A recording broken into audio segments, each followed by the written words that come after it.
আসসালামু আলাইকুম। আজকে আমি আপনাদের দেখাবো ভ্যানিলা ফ্লেভারের আইসক্রিম।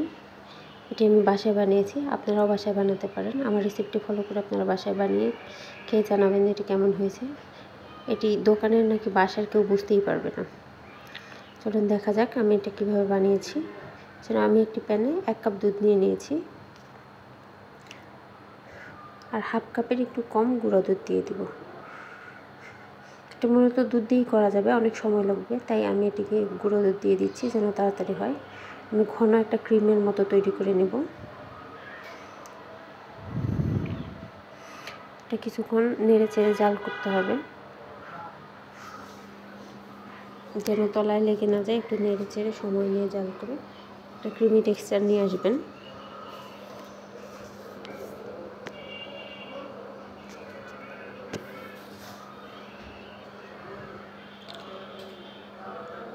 দিয়ে দিচ্ছি এতে চিনি আমি 1.5 টেবিল চামচ দিচ্ছি 1 কাপ দুধের জন্য। আপনারা বাড়িয়ে কমিয়ে নিতে পারেন, তবে হুইপ ক্রিম দিয়ে করবো তো হুইপ ক্রিমে মিষ্টি দেওয়াই থাকে, যার কারণে আমি চিনিটা কম দিয়েছি। আর আইসক্রিম অতিরিক্ত মিষ্টি খেতে ভালো লাগে না। দেখতেই পাচ্ছেন আমি এটি ঠিক কতটুকু ঘন করে নিয়েছি। এর টেক্সচারটা ঠিক এরকমই হবে, একটি ক্রিমি ভাব আসবে দুধটাতে। এখন আমি নিয়ে নেব 1 cup whip cream. 1 cup whip cream নিয়ে নিয়েছি। এটি ডিপ ফ্রিজ থেকে বের করে 15 মিনিট বাইরে রেখেছিলাম। হুইপ ক্রিমটা নিয়ে নিলাম। এখন এটি বিটার দিয়ে বিট করব। আপনাদের কাছে বিটার না থাকলে আপনারা হ্যান্ড উইস্ক দিয়েও এটা করতে পারবেন, একটু সময় বেশি লাগবে।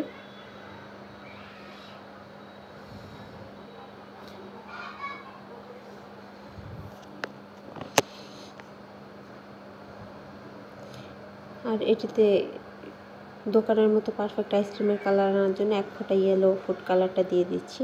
এতে করে দোকানের মতো আইসক্রিমের কালারটা আসবে, একটা ক্রিমি ভাব আসবে। দেখতেই পাচ্ছেন এখন কালারটা ঠিক দোকানের আইসক্রিমের মতোই লাগছে। আর আমি যে দুধের মিশ্রণটা করে রাখলাম ক্রিমটা, সেটা দিয়ে দিচ্ছি। এটা দিয়ে ভালোভাবে বিট করে নেব। এটি অনেক ঘন করে বিট করতে হবে না। দেখতেই পাচ্ছেন আমি ঠিক কীভাবে বিট করে নিচ্ছি। এভাবে বিট করে নেবেন। আপনারা হ্যান্ড উইস্ক দিয়ে এভাবে করে নিতে পারেন। আর আমি এটি ভ্যানিলা ফ্লেভার করবো, তাই আমি এতে হাফ চামচেরও একটু কম ভ্যানিলা এসেন্স দিয়ে দিব।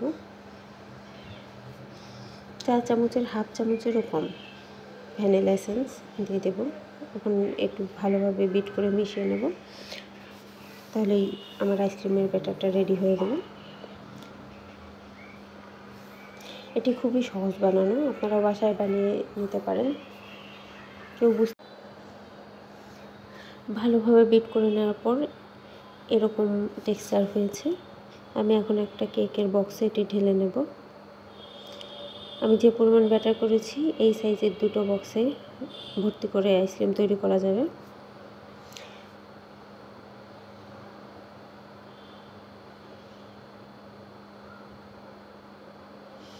দেখতেই পাচ্ছেন ক্রিমটা কত সুন্দর হয়েছে।